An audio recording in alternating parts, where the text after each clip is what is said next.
এখন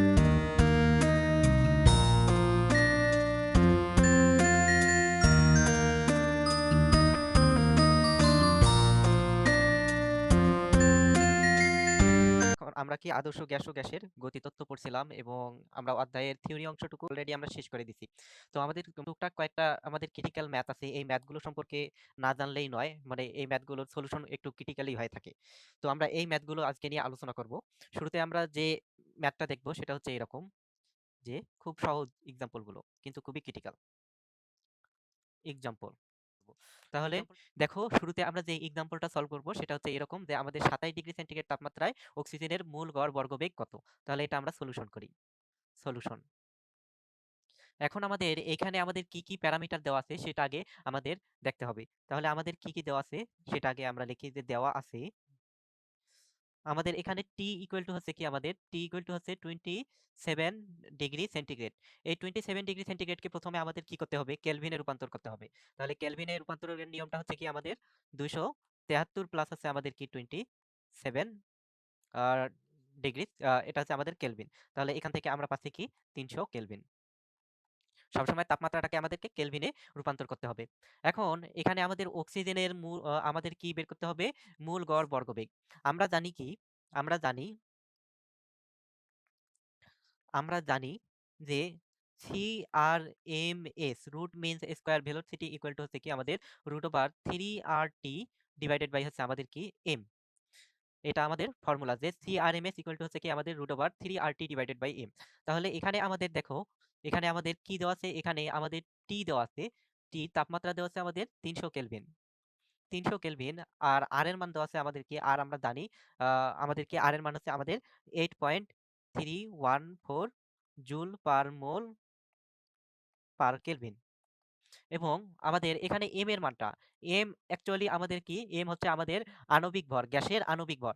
এখন অক্সিজেনের একটা পরমাণুর ভর হচ্ছে আমাদের কি 16। অক্সিজেনের একটা পরমাণুর ভর হচ্ছে কি 16। তোমরা জানো অক্সিজেনের সংকেত হচ্ছে কি O2। তার মানে অক্সিজেনের আণবিক ভর, একটা পরমাণুর ভর হচ্ছে আমাদের 16, তাহলে অক্সিজেনের আণবিক হবে কি, আণবিক ভর হবে কি 16 গুণন 2, তার মানে হচ্ছে আমাদের কি 32। এখানে তাহলে অক্সিজেনের আণবিক ভর আমরা পাইলাম কি 32 গ্রাম। এখন এইখানে একটা জিনিস মাথায় রাখবা, যে জিনিসটা স্টুডেন্ট, ম্যাক্সিমাম স্টুডেন্ট ভুল করে, এই আমাদের এই ফর্মুলাটার ক্ষেত্রে, এই ফর্মুলাটার ক্ষেত্রে আমাদের এই যে এম আছে, এম এর ভ্যালুটা আছে, এটা সবসময় আমাদের কেজিতে নিতে হবে। এটা মাস্ট বি, অবশ্যই আমাদের কি কেজিতে নিতে হবে। কিন্তু আণবিক ভর আমাদের আসতেছি আমাদের কি 32 গ্রাম, এটা আছে আমাদের গ্রামে আছে। সুতরাং এটাকে আমাদের যদি আমরা কেজিতে কনভার্ট করি তাহলে আমরা পাবো কি 23 ইন্টু 10⁻³ কেজি, অর্থাৎ 10⁻³ দ্বারা 10⁻³ দ্বারা যদি আমরা ভাগ করি তাহলে আমাদের কি সেটা কেজিতে রূপান্তরিত হবে। তাহলে এম এর ভ্যালু আমরা পাইলাম কি 23 ইন্টু 10⁻³ কেজি। এই জিনিসটা আমি আবারও বলতেছি, অবশ্যই আমাদের আরএমএস ভ্যালু নির্ণয়ের ক্ষেত্রে এই সূত্র যখনই আমরা অ্যাপ্লাই করব, অবশ্যই আমাদের গ্যাসের আণবিক ভরকে আমাদের অবশ্যই কেজিতে কনভার্ট করে নিতে হবে। তারপর এই মানগুলো আমাদের এখানে বসাতে হবে। তার মানে এখান থেকে আমরা কি পাচ্ছি, যে CRMS ইকুয়াল টু হচ্ছে আমাদের কি √3 ইন্টু আর এর মান হচ্ছে আমাদের 8.314 ইন্টু হচ্ছে টির মান হচ্ছে আমাদের কি 300 kelvin. 300 kelvin divided by M এর মান আমরা পাইলাম কি 32 ইন্টু 10 ইনভার্স হচ্ছে আমাদের কি 3।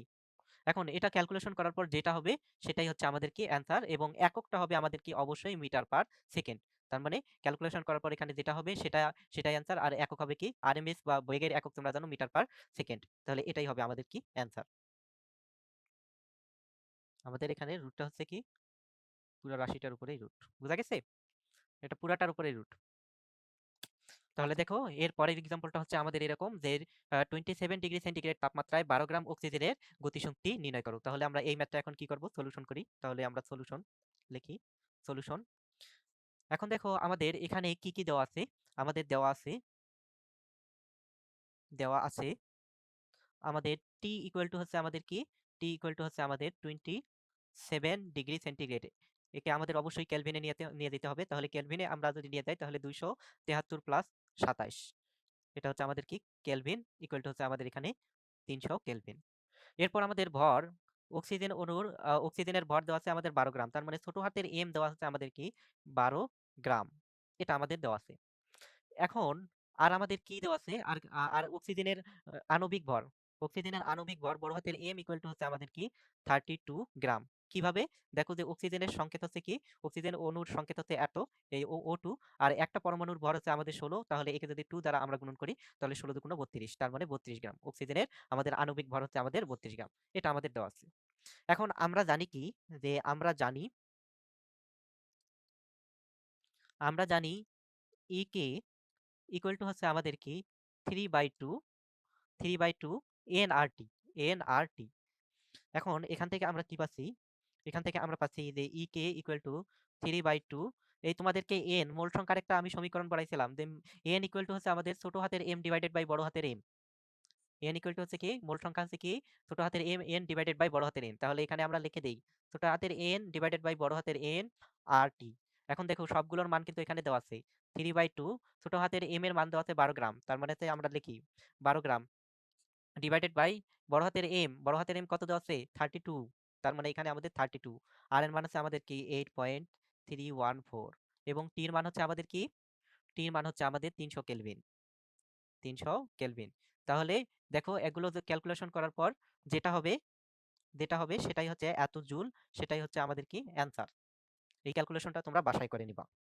এখন দেখো এর পরের এক্সাম্পলটা হচ্ছে এরকম যে এক্সাম্পল, তাহলে দেখো এর পরের এক্সাম্পলটা হচ্ছে আমাদের কি 3টি হিলিয়াম গ্যাসে 27 ডিগ্রি সেন্টিগ্রেড তাপমাত্রায় গতিশক্তি নির্ণয় করো। তাহলে এটা আমরা এখন কি করব?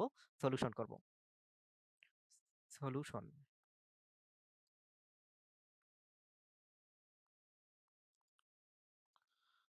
আমাদের এক্ষেত্রে আমাদের যে সমীকরণটা প্রয়োজন হয় সেটা হচ্ছে কি? দেখো যে আমরা জানি একটি অণুর গতিশক্তি, একটি অণুর গতিশক্তি কে ইকুয়াল টু হচ্ছে আমাদের 3/2 কে কেটি, 3/2 কেটি। এটা একটা নতুন ফর্মুলা তোমাদের কাছে, যে দেখো যে একটি অণুর গতিশক্তি ইকুয়াল টু হচ্ছে আমাদের কি 3/2 কেটি। এখানে আমাদের কে হচ্ছে বোল্টজম্যান ধ্রুবক। এখানে আমাদের কে বলা হয় কি? বোল্টস বোল্টজম্যান ধ্রুবক। এর মান হচ্ছে আমাদের এর মান হচ্ছে আমাদের 1.38 into 10⁻23 joule per kelvin. Joule per kelvin. তাহলে এখানে কে হচ্ছে আমাদের কি? বোল্টজম্যান ধ্রুবক। বোল্টজম্যান ধ্রুবকের মান হচ্ছে আমাদের 1.38 ইন্টু 10⁻23 জুল পার কেলভিন। এখন দেখো একটা অণুর গতিশক্তি হচ্ছে কি এইটা, তাহলে আমাদের এখানে বের করতে হবে কি 3টা অণুর গতিশক্তি। অতএব 3টি অণুর গতিশক্তি হবে আমাদের কি? অণুর গতিশক্তি ইকুয়াল টু হচ্ছে আমাদের কি 3 কে। তার মানে এখান থেকে তুমি পাচ্ছ 3 ইন্টু 3/2 কেটি।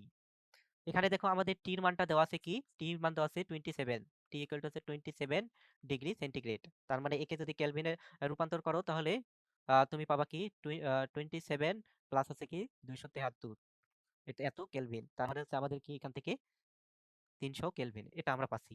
তাহলে দেখো এখান থেকে আমরা কি পাচ্ছি? এখান থেকে আমরা পাচ্ছি 3 ইন্টু 3/2 কে এর মান হচ্ছে আমাদের কি? এই যে বোল্টজম্যান ধ্রুবক, এর মান হচ্ছে আমাদের কি 1.38 ইন্টু আমাদের কি 10⁻23, আর টির মান হচ্ছে আমাদের কি 300। এখন দেখো এখান থেকে আমরা এটাকে যদি আমরা ক্যালকুলেশন করি, ক্যালকুলেশন করার পর যেটা আমরা পাবো সেটাই হচ্ছে আমাদের কি অ্যান্সার, এত জুল। এটাই হচ্ছে আমাদের কি অ্যান্সার। তাহলে দেখো এর পরের এক্সাম্পলটা হচ্ছে আমাদের এরকম যে কোনো একটি এলাকায় সিক্ত ও শুষ্ক বাল্ব মিটারে শুষ্ক থার্মোমিটার পাঠ ছিল আমাদের 30 ডিগ্রি সেন্টিগ্রেড, সিক্ত থার্মোমিটার পাঠ হচ্ছে 22 ডিগ্রি সেন্টিগ্রেড। তারপরে বলা হয়েছে যে 30 ডিগ্রি সেন্টিগ্রেড তাপমাত্রার বিপরীতে গ্লেসিয়ারের ধ্রুবক হচ্ছে 1.65। তারপরে এখানে আরো কয়েকটা বলা হয়েছে যে কন্ডিশন বলা হয়েছে, উল্লেখ্য 30 degree 22 degree 18 degree 16 degree centigrade তাপমাত্রার বিপরীতে ওই এলাকায় বাষ্পচাপ হচ্ছে যথাক্রমে 28 millimetre mercury, 21 millimetre mercury, 15 millimetre mercury এবং 12.6 মিলিমিটার মার্কারি। এখন এই উদ্দীপক থেকে তোমাকে বলা হচ্ছে যে 1 নম্বর শিশিরাঙ্ক কত, 2 নম্বর হচ্ছে কি আমাদের আপেক্ষিক আর্দ্রতা কত, এটা তোমাদেরকে বলা হয়েছে। তাহলে আমরা এখন কি করব? এক এক করে সলিউশন করি। তাহলে সলিউশন, এখন আমরা কি করব? সলিউশন করব। তাহলে সলিউশন করি। সলিউশন, শুরুতে আমরা 1 নম্বর সলিউশন করি যে আমরা এই শুষ্ক ও সিক্ত বাল্ব হাইগ্রোমিটার দ্বারা আমাদের কোনো এলাকার শিশিরাঙ্ক নির্ণয়ের ক্ষেত্রে আমরা ফর্মুলা কি জানি? যে আমরা জানি থিটা ইকুয়াল টু হচ্ছে আমাদের কি থিটা 1 মাইনাস জি ইনটু থিটা 1 মাইনাস হচ্ছে কি আমাদের থিটা 2। তোমরা এটা জানো যে শুষ্ক ও সিক্ত মানে সিক্ত ও শুষ্ক বাল্ব হাইগ্রোমিটারের সাহায্যে শিশিরাঙ্ক নির্ণয়ের ফর্মুলা হচ্ছে কি আমাদের theta equal to theta 1 minus G into theta 1 minus হচ্ছে কি আমাদের থিটা 2। এখন দেখো এখানে তোমাদের সবকিছুই দেওয়া আছে। এখানে থিটা 1 কি দেওয়া আছে দেখো, থিটা 1 এর ভ্যালু দেওয়া আছে আমাদের। থিটা 1 ছিল আমাদের কি শুষ্ক থার্মোমিটারের পাঠ, শুষ্ক থার্মোমিটারের পাঠ, শুষ্ক থার্মোমিটার পাঠ, থার্মোমিটার পাঠ। আর আমাদের শুষ্ক থার্মোমিটার পাঠ দেওয়া আছে আমাদের কি 30°C। আর থিটা 2 হচ্ছে আমাদের কি যে সিক্ত বা ভেজা থার্মোমিটার পাঠ, সিক্ত বা ভেজা থার্মোমিটার পাঠ হচ্ছে আমাদের কি দেখো এটা ছিল আমাদের 22°C, তার মানে 22°C এটা আমাদের দেওয়া ছিল। আর থিটা 1 এর বিপরীতে এই গ্লেসিয়ারের ধ্রুবক হচ্ছে কি আমাদের থিটা 1। থিটা 1 হচ্ছে কি আমাদের 30°C, 30°C তাপমাত্রার বিপরীতে আমাদের গ্লেসিয়ারের ধ্রুবক জি ইকুয়াল টু দেওয়া আছে কি আমাদের 1.65, 1.65। এখন এই মানগুলো যদি তুমি এখানে বসায় দাও তাহলে দেখো তুমি কি পাচ্ছ দেখো, তাহলে এখান থেকে পাচ্ছ থিটা 1 হচ্ছে আমাদের 30°C মাইনাস জি মানে হচ্ছে 1.65 ইন্টু থিটা 1 হচ্ছে আমাদের কি 30°C মাইনাস হচ্ছে আমাদের কি 22°C। তাহলে দেখো এটা হচ্ছে ডিগ্রি সেন্টিগ্রেড, সবগুলো হচ্ছে আমাদের সেন্টিগ্রেড, সেন্টিগ্রেড। তাহলে এখান থেকে তুমি যদি এটা ক্যালকুলেশন করো তাহলে তুমি এটা পাবা হচ্ছে 16.8। থিটা ইকুয়াল টু তুমি পাবা কি 16.8°C। তাহলে আমরা কি বলতে পারি, যে আমরা বলতে পারি যে ওই এলাকার শিশিরাঙ্ক হচ্ছে আমাদের কি 16.8°C। এটা হচ্ছে আমাদের কি ওই এলাকার শিশিরাঙ্ক। এখন আমরা সলিউশন, এখানে আমি এই যে দেখো থিটার মান, শিশিরাঙ্কের মান পাইলাম কি, আমি একটু সাইডে লিখে রাখতেছি। থিটা ইকুয়াল টু আমি পাচ্ছি 16.8°C, এই মানটা আমরা পাইছি শিশিরাঙ্কের মান। এটা হচ্ছে আমাদের শিশিরাঙ্ক, এটা একটু আমি সাইডে লিখলাম। এখন আমরা কি করব, সলিউশন 2 করব। সলিউশন 2, সলিউশন 2, সলিউশন 2 নম্বর সলিউশনে বলা হয়েছে যে আপেক্ষিক আর্দ্রতা কত। এখন তোমরা জানো কি যে আপেক্ষিক আর্দ্রতা আর ইকুয়াল টু হচ্ছে আমাদের কি ছোট হাতের এফ ডিভাইডেড বাই হচ্ছে আমাদের কি বড় হাতের এফ ইনটু হচ্ছে আমাদের কি 100%। এটা আমরা জানি যে আপেক্ষিক আর্দ্রতা আর ইকুয়াল টু হচ্ছে ছোট হাতের এফ ডিভাইডেড বাই বড় হাতের এফ ইনটু হচ্ছে কি 100%। এখানে আমাদের ছোট হাতের এফ হচ্ছে কি শিশিরাঙ্কের বিপরীতে বাষ্পতাপ, শিশিরাঙ্কের বিপরীতে বিপরীতে বাষ্পচাপ। আর বড় হাতের এফ হচ্ছে আমাদের কি, বড় হাতের এফ হচ্ছে আমাদের বায়ুর তাপমাত্রায় বাষ্পচাপ, বায়ুর তাপমাত্রায় বাষ্পচাপ। এখন দেখো এখানে শিশিরাঙ্কের বিপরীতে বাষ্পচাপ আর বায়ুর তাপমাত্রায় বাষ্পচাপ, এটা তোমাকে এই উদ্দীপক থেকে কি করতে হবে, নির্ণয় করতে হবে।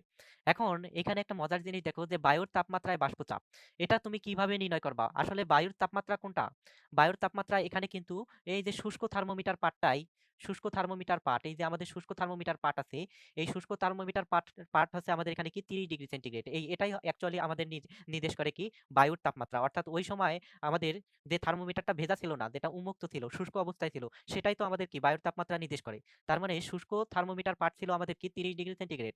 এখন এই 30°C তাপমাত্রার বিপরীতে আমাদের বাষ্পচাপ কি ছিল সেইটা আমাদেরকে নির্ণয় করতে হবে। এখন দেখো এই 30°C তাপমাত্রার বিপরীতে কিন্তু ওই এলাকার বাষ্পচাপ তোমার দেওয়া আছে কি দেখো 28 মিলিমিটার মার্কারি।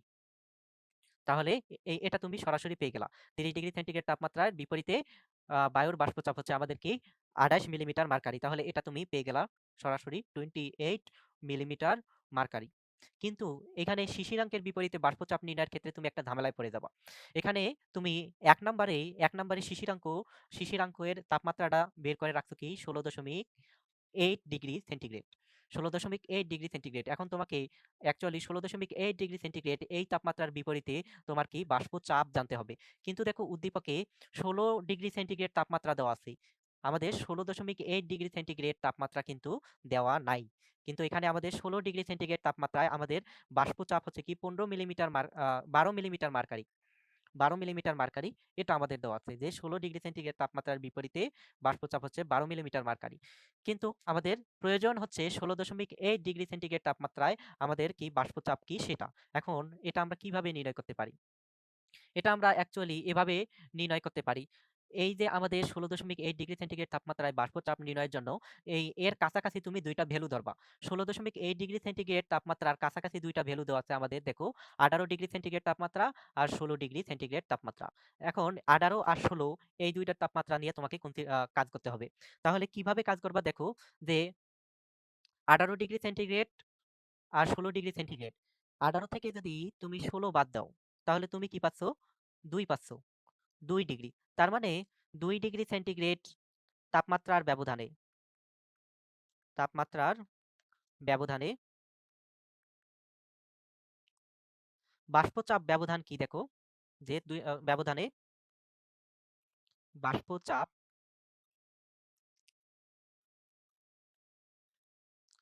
ব্যবধান।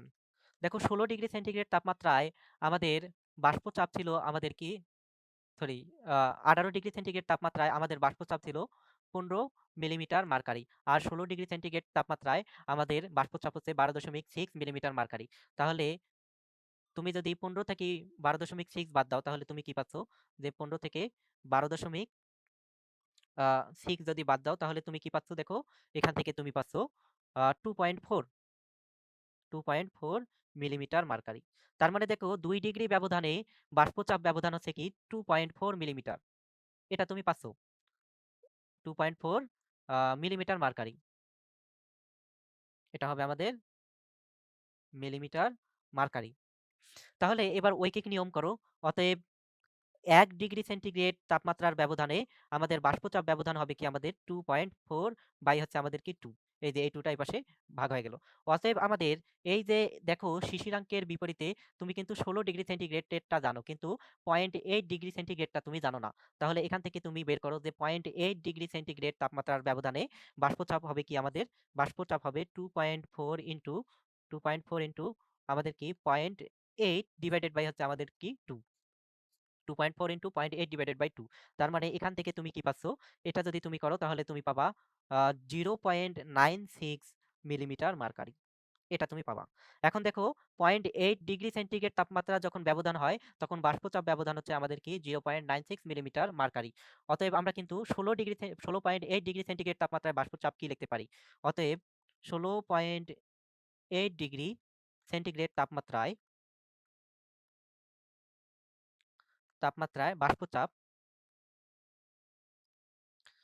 বাষ্পচাপ সমান সমান হচ্ছে আমাদের এই যে ১৬ ডিগ্রি সেন্টিগ্রেড তাপমাত্রায় বাষ্পচাপ প্লাস হচ্ছে আমাদের 0.8 ডিগ্রি সেন্টিগ্রেড তাপমাত্রায় বাষ্পচাপ। এটা হচ্ছে আমাদের কি, এগুলো বাষ্পচাপ। এটা পি, এটা হচ্ছে পি দ্বারা রিপ্রেজেন্ট করলাম বাষ্পচাপ। এটা হচ্ছে বাষ্পচাপ। এখন ১৬ ডিগ্রি সেন্টিগ্রেড তাপমাত্রায় বাষ্পচাপ জানো তুমি 12.6 প্লাস, আর ৮ ডিগ্রি সেন্টিগ্রেড তাপমাত্রায় বাষ্পচাপ মানে 0.8 ডিগ্রি সেন্টিগ্রেড তাপমাত্রায় বাষ্পচাপে যে তুমি বের করে রাখছো 0.96, এটা তুমি বের করে রাখছো। তাহলে এত মিলিমিটার মার্কারি। তাহলে এই দুইটা যদি তুমি তুমি কি করো, যোগ করো, তাহলে তুমি কি পাবা? 13.56 মিলিমিটার মার্কারি। তাহলে দেখো আমাদের শিশিরাঙ্কের বিপরীতে বাষ্পচাপ আমরা কি পাইলাম? 13.56 মিলিমিটার মার্কারি। তাহলে এটার ভ্যালু আমরা পেয়ে গেলাম 13.56 মিলিমিটার মার্কারি। এই যে এটা আমরা পাই গেলাম। তাহলে এখন দেখো যে আমরা আর ইকুয়াল টু আমরা কি পাচ্ছি, যে এফ ডিভাইডেড বাই বড় হাতের এফ ইন্টু হচ্ছে আমাদের কি 100%। এটা আমরা কি ফর্মুলা জানি। তাহলে এখানে ছোট হাতের এফ এর মান কিন্তু আমাদের পেয়ে গেছি। ছোট হাতের এফ এর মান হচ্ছে আমাদের কি 13.56 ডিভাইডেড বাই বড় হাতের এফ এর মান হচ্ছে আমাদের কি 28। তার মানে হচ্ছে আমাদের 28 মিলিমিটার মার্কারি ইন্টু হচ্ছে আমাদের কি এখানে 100, পুরোটা হচ্ছে আমাদের কি পার্সেন্ট। তাহলে দেখো এখান থেকে যদি তুমি কাটাকাটি করো, তাহলে তুমি পাবা 48.43%। 48.43%। তার মানে ওই এলাকার আপেক্ষিক আর্দ্রতা হচ্ছে আমাদের কি 48.43%। সুতরাং ওই এলাকার আপেক্ষিক আর্দ্রতা কি? ওই এলাকার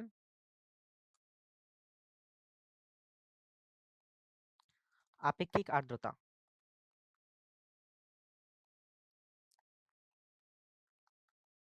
তা হচ্ছে আমাদের কি 48.43%। এখন এই যে আমাদের এই ২ নাম্বার ইকুয়েশন ২ নাম্বার কোশ্চেনটা আছে, এটা তোমাদের এভাবেও আসতে পারে যে ওই এলাকার আপেক্ষিক আর্দ্রতা সহনীয় কিনা ব্যাখ্যা করো। ওই এলাকার আপেক্ষিক আর্দ্রতা আপেক্ষিক আর্দ্রতা অথবা কইবে যে ওই এলাকার বায়ু সহনীয় কিনা ব্যাখ্যা করো। সহনীয় কিনা ব্যাখ্যা করো। এভাবেও তোমাকে বলতে পারে। এখন তুমি সেক্ষেত্রেও কি করবা? এই আপেক্ষিক আর্দ্রতা বের করবা।